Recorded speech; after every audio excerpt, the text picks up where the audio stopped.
Last story before I push. Yeah. What's the little sister's name? Laurie Harvey.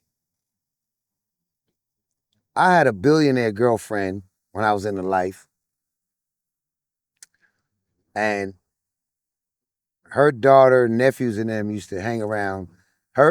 My ex-billionaire girlfriend, and I say that because they was part of history. Her ex-husband was the first black billionaire in some state.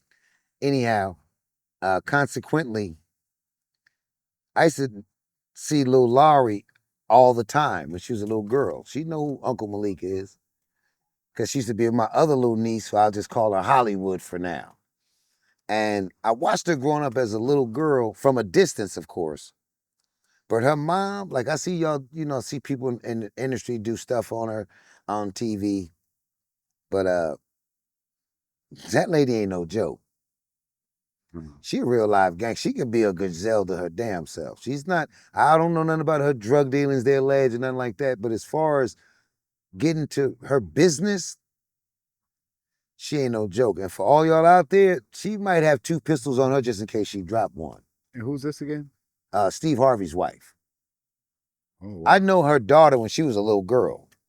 Oh wow. I can remember Steve and his daughter and my ex-girlfriend's niece flying on Steve's private jet to different spots he had and log cabins. And, Steve is really, I know Steve when we worked at CBS together, when I worked on a show called Vibe with Chris Spencer. And I know Steve, Cedric the Entertainer, uh, the girl off the Steve Harvey show, the Did you know? principal. Did you know Frank Mercado? I knew him. Talking about the little brother that got killed. No, Frank Mercado Valdez. He owned the Vibe. He produced it and distributed No, it. the person I know that owned Vibe that I was working for Quincy Jones Oh yeah, and no, no, David Salzman.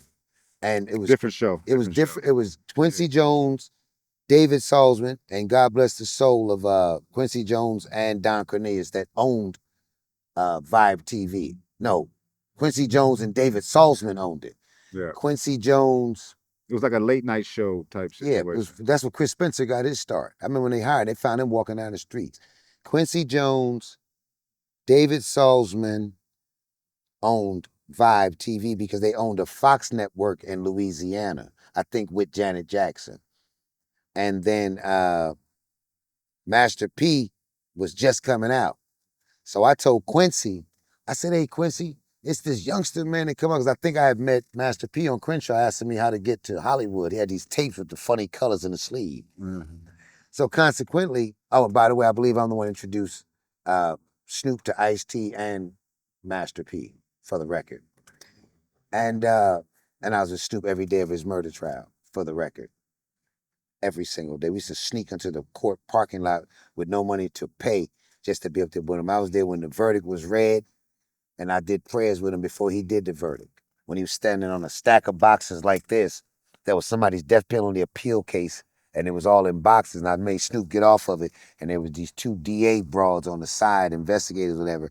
And then Snoop was standing there, and he was in the hallway, he was about to read the verdict, and I jumped in front of Snoop. Snoop, tell him the truth for me, little bro, when they ask you about this. I got in front of Snoop because they just took his Shahada downstairs as a Muslim.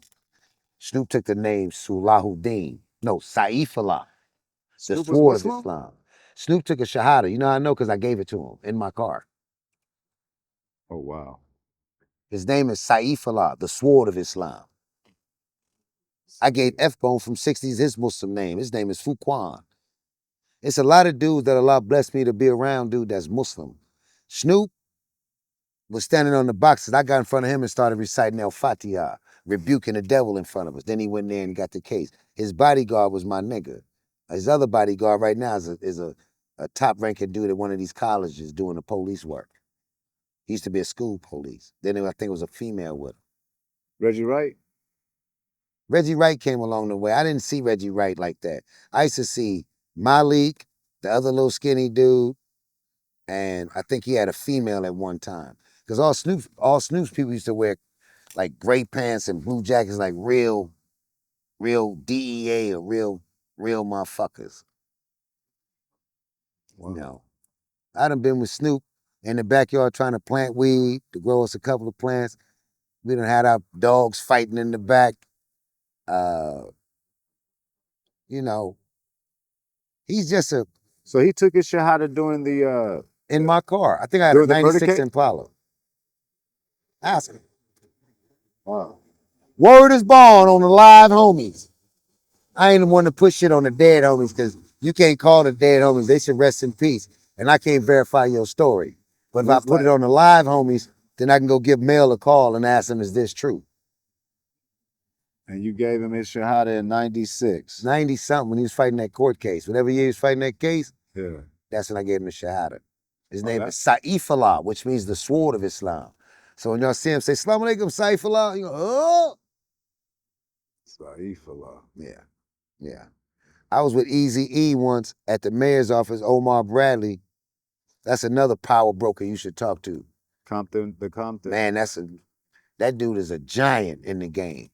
And he's smart. Now, if you really want to get a good interview with him, bring some of that good old bread, because it's cock-a-doodle-doo, pie motherfucking rule with him.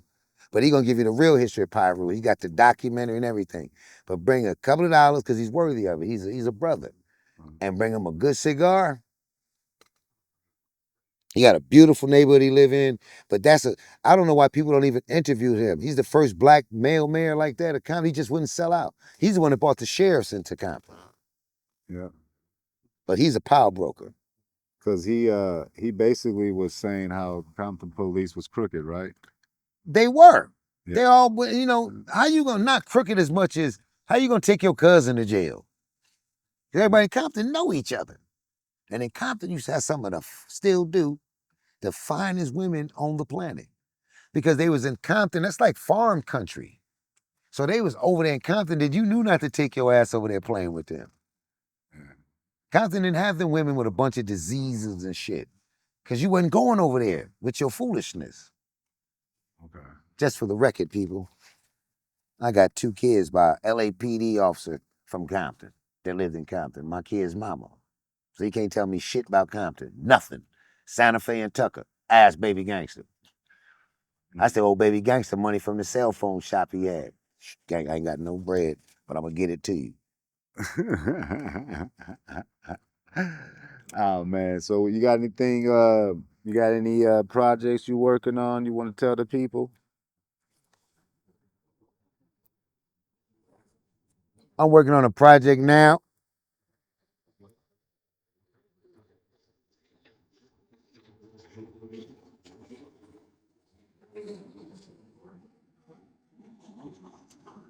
Called I'm gonna pray harder. And I'm working on a project now to evaluate myself and to see if I can retrieve my cognitive thinking back. Because in my humble opinion, although what we've done together collectively as a whole, speaking in the gang truce and all that, because it wasn't no Malik show, fuck all that. But I don't think I did enough. I really feel like I dropped the ball. See, before the Peacemaker, there was the Hellraiser. That was me selling PCP, blowing up in explosions and shit like that. So I know a little bit about that east side. Mm-hmm. I really do.